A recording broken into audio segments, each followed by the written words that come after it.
This we will do the same way we did with the coconut and whack it down.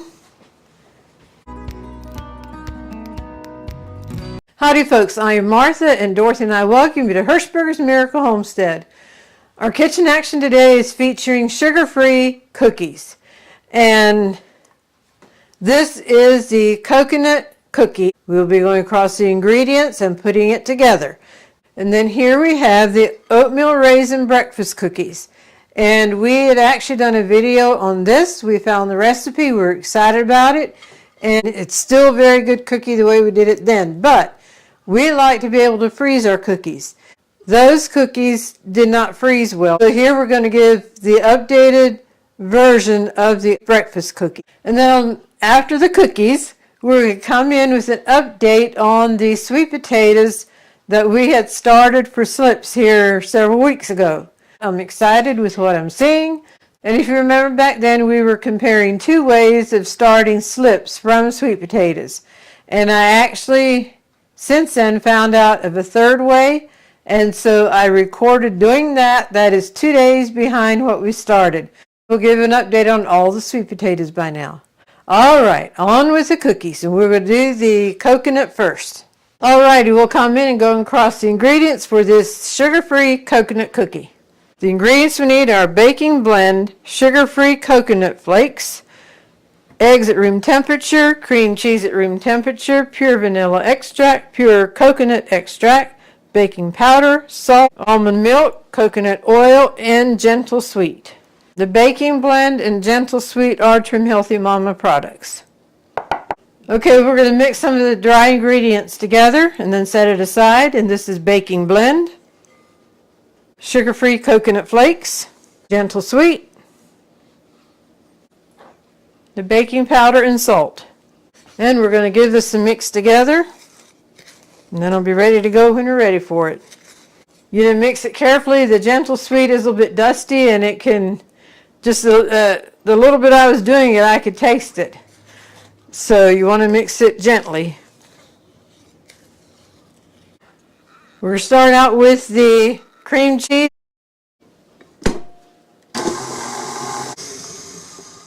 All right, gave the cream cheese a head start. Now we add the coconut oil, the almond milk, vanilla extract, coconut extract, and the eggs we'll be adding in one at a time. So let's mix this up a little bit.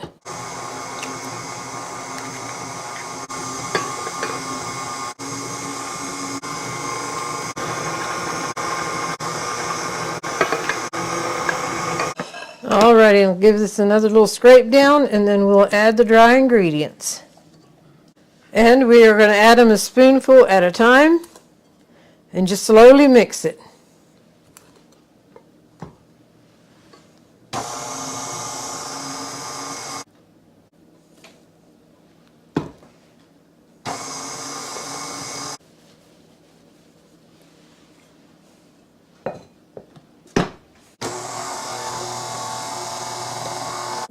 I'm going to take it off of here to give it the final scrape down.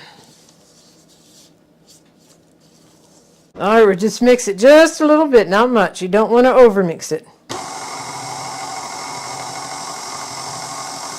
All right, give you a close-up of how the batter actually looks. And I am smelling coconut. Very good. Well, as you can see, I'm putting the cookie dough out and I'm using our medium scoop.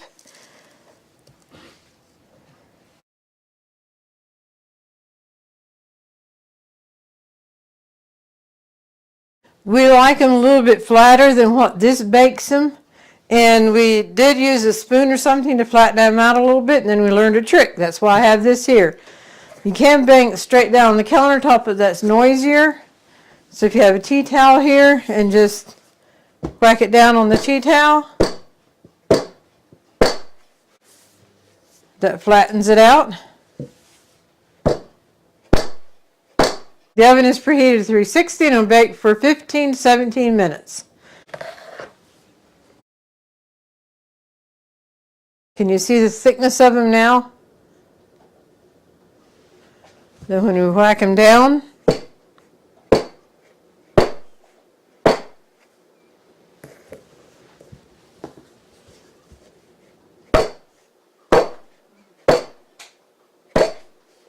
and now can you see the thickness of them? So, these are done, the others are ready to go in.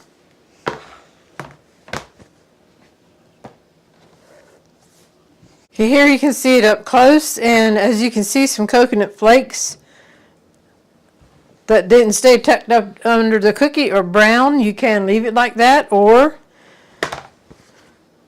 what we're going to do is just, this is a pizza cutter and I'm just going across the edging, and if that doesn't get it off, then I can break it off. And if you like toasted coconut, then you can have toasted coconut outside of the cookie.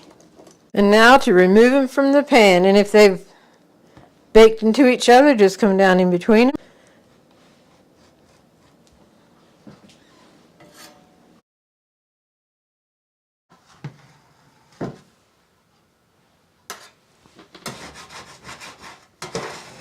Alright, it's not a full big cookie sheet left, so I'm going to use the smaller one, and we have the cookie sheet liners.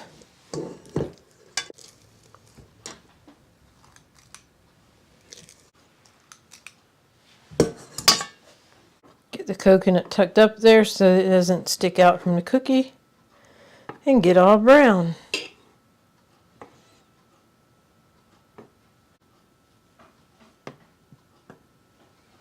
There we go. And now we need to flatten it out.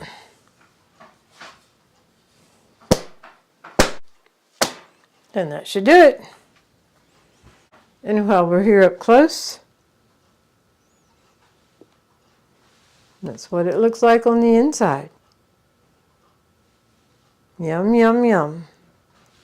Alrighty, next pan is out. And these are going in. It'll be interesting to see how this kind of pan bakes compared to this one. Alright, we'll let them cool for a few minutes. In the meantime, I'm going to go offer Buddy one. They are Buddy approved. The last of the coconut cookies are done. And since I tucked the coconut up into the cookie, there's none majorly hanging out. And they're going to slide right off of the cookie sheet liner. I can tell that right now. How awesome is that? We'll leave a link for the cookie sheet liners. They are very, very handy.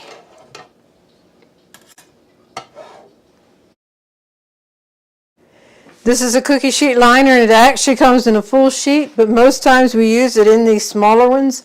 So we cut them in half, so it's a perfect fit there. And like I said, we will leave a link for them. And Dorothy reminded me that these have had hard use already, so yeah. This coconut cookie has quickly become one of our favorites. The recipe in the description will make about 2 dozen. We had made a double batch here and we got about 4 dozen. We are ready to put together the breakfast cookies. And I tell you what, Dorothy is the one that has been critiquing it, and she likes it better, and we can actually freeze it. So I'm going to give her the mic, and she's going to walk me through what to do. Okay, the first thing we have here is 4 cups of frozen bananas. I like to have them out for about half an hour before I actually put it together so that they are partially thawed but not totally. Okay, there's 4 cups of rolled oats in the food processor. So we'll run the food processor with just the rolled oats in for a little bit.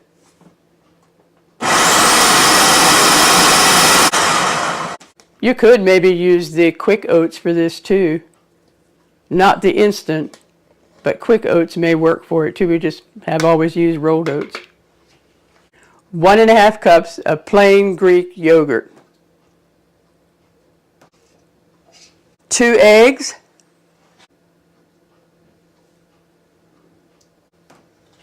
1½ teaspoon vanilla, 1/2 teaspoon salt, and 3 teaspoons of baking powder. 1/3 cup honey.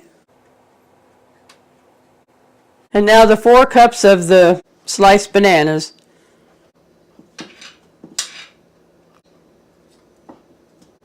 Okay, you might want to mix that and then add the rest of the bananas.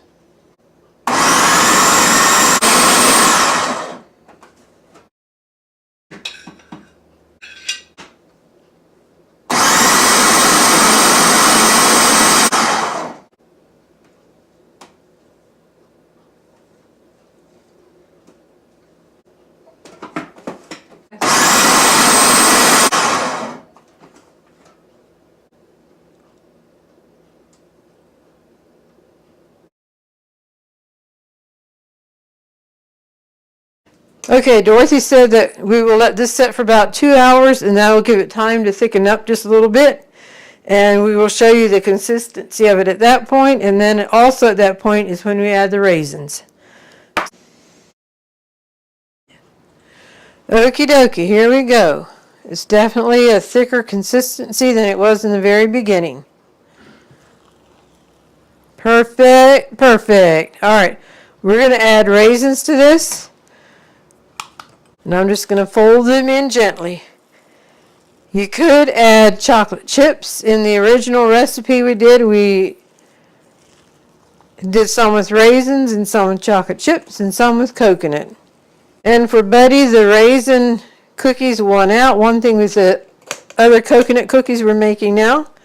Why, this gives a special treat for a raisin cookie. Dorothy enjoys chocolate chips and nuts in this batter instead of raisins, but Buddy dear should not have nuts or chocolate. So most times we just make the raisins. Sometimes we do the chocolate chip as well. All right, I'm back to the big cookie sheet. I could use the others and I could use a cookie sheet liner on these, but I'm a sentimental person and this is Mom's set of cookie sheets that she used. And it just warms my heart to use something that she used. And she cooked many a cookie on these cookie sheets.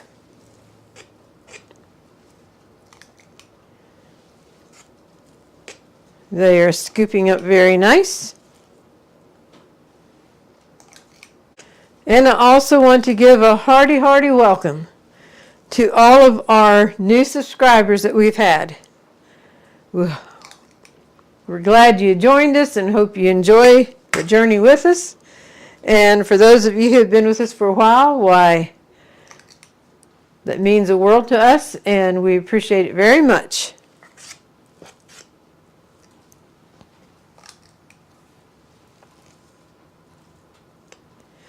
And we know there's been folks shopping on Amazon through our link, which at no extra cost to you, we get a small commission. So thank you, thank you.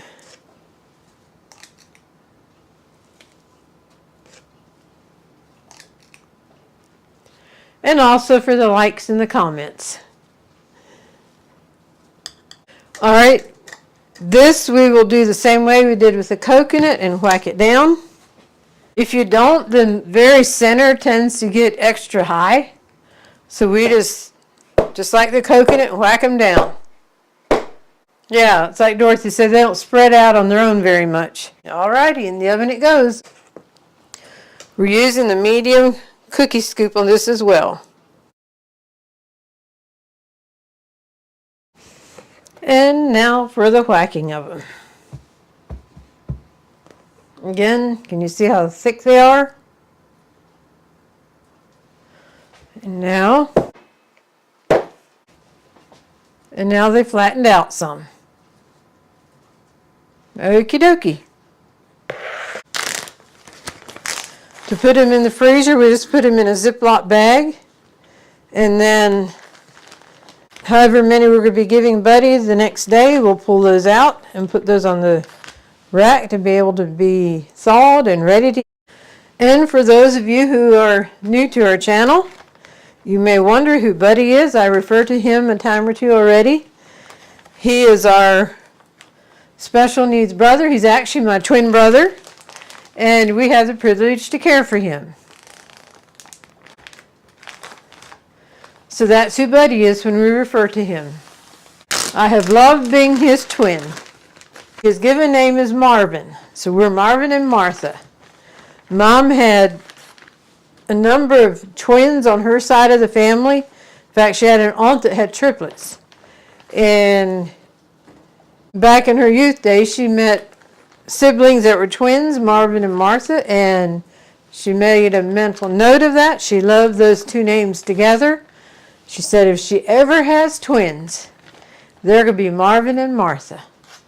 So I think we were probably the easiest ones for them to name, although they didn't know for sure if they're having twins back in 1960. The doctor told them you're either having twins or one big one. So Mom was one that she was always just so blessed to have one healthy one. And to think of twins, why, we were number 6 and 7 in the family. And the oldest one was 8.5. So Mom and Dad had their hands full.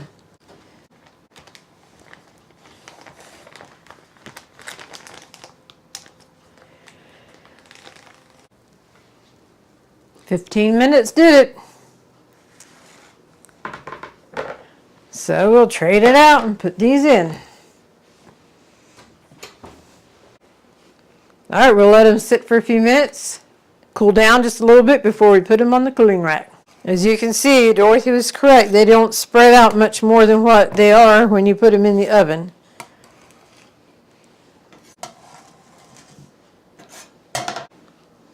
And this one I will break open for you. It's a little bit warm. And there we go. We are ready to put the rest of the cookie batter out.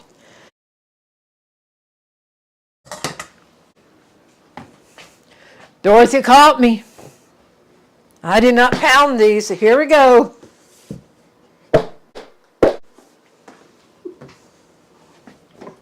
She got here in the nick of time.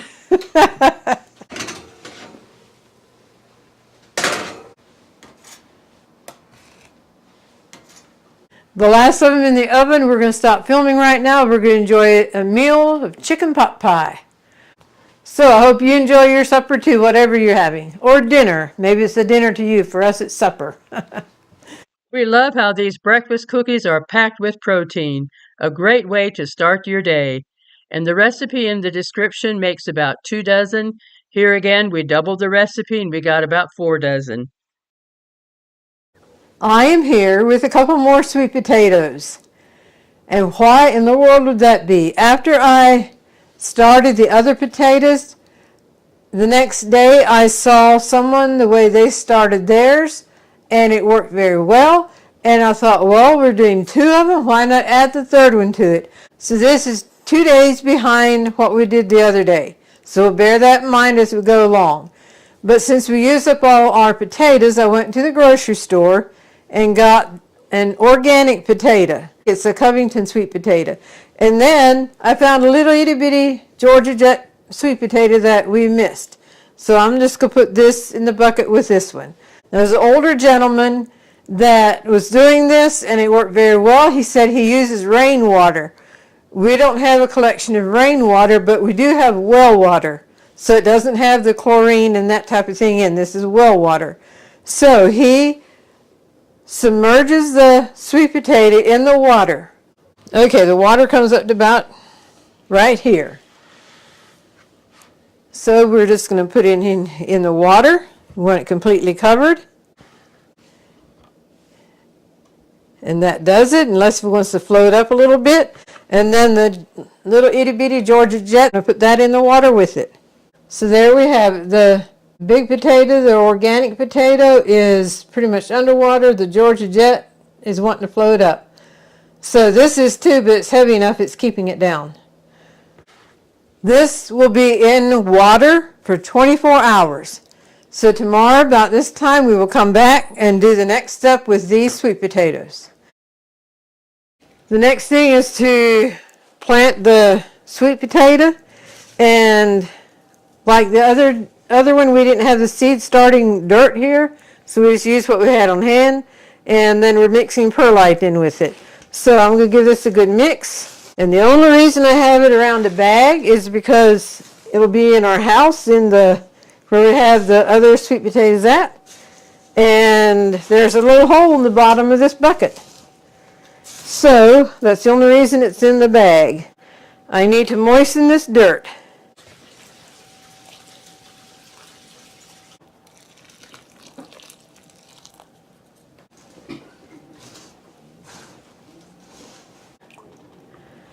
This one goes in dirt. Now that gets covered, and the Georgia Jet. So we'll just put that in here and cover it as well. So here we go. The sweet potatoes are tucked away under the dirt, and we'll put this in with the others. Okie dokie. Alrighty folks, here are the 3 experiments we're doing. So we'll come in and get a close-up look at each group. We'll start with the ones in the jars. As you can see the root system coming down the bottom, but then I don't see any activity on the top yet where the slip would come from. However, this one you do. Whoop. You see the root system, and right here there's a little shoot coming up. Then around here there's 1, 2, 3, 4, 5 shoots coming up over here. I think there's a little one here. So this one is working, although it takes longer than it does with the dirt. Here the 2 outside potatoes are doing great at one end. And then the center potato is not so much, at least from what we can see, except if you look at the sides. Let me see where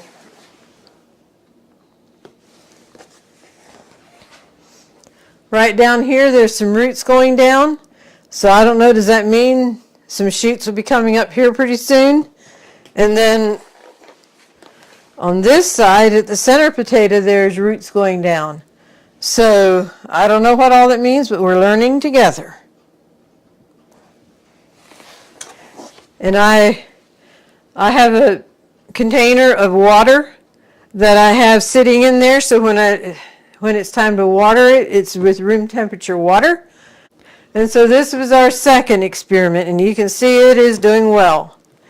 And then the third one, where you put the sweet potato completely in the dirt, covered up, I don't see anything coming from that yet.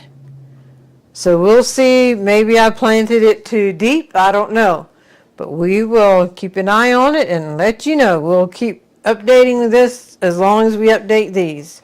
Here we have it for the update on the sweet potato plants. And it's interesting how plants gravitate toward the sun. This had been this way on the shelf with the window here. And I decided, the shoots were going that way just a little bit, so I turned it, and look what they're doing now. The slips are starting to go that way. So maybe I'll turn it around and keep them turned as the days go on. It's exciting to see this part come. When I first saw that little green coming, I got so excited, and this is easy to carry around, so I brought it out here to Dorothy and showed her, and yeah, it's just exciting. Okie dokie. And now for the golden thought. But the fruit of the Spirit is love, joy, peace, long-suffering, kindness, goodness, faithfulness, gentleness, self-control. Against such there is no law. Galatians 5:22 and 23. I don't know why, as I was putting the ingredients together of these and everything coming together, it can make a delicious cookie. I thought about this verse, and these are characteristics of a godly person, and these characteristics is also the characteristics of Jesus Christ. Here we find 9 things that should be a part of the Christian's character. So I thought, well, why don't next time I'll take the first one, which is love, and give a few thoughts on a Christ-like love. Break it down one per golden thought. Again, but the fruit of the Spirit is love, joy, peace, long-suffering, kindness, goodness, faithfulness, gentleness, self-control. Against such there is no law. Galatians 5:22 and 23. We hope you've enjoyed today's video. We hope you've been blessed, encouraged, and inspired. And until next time, God bless.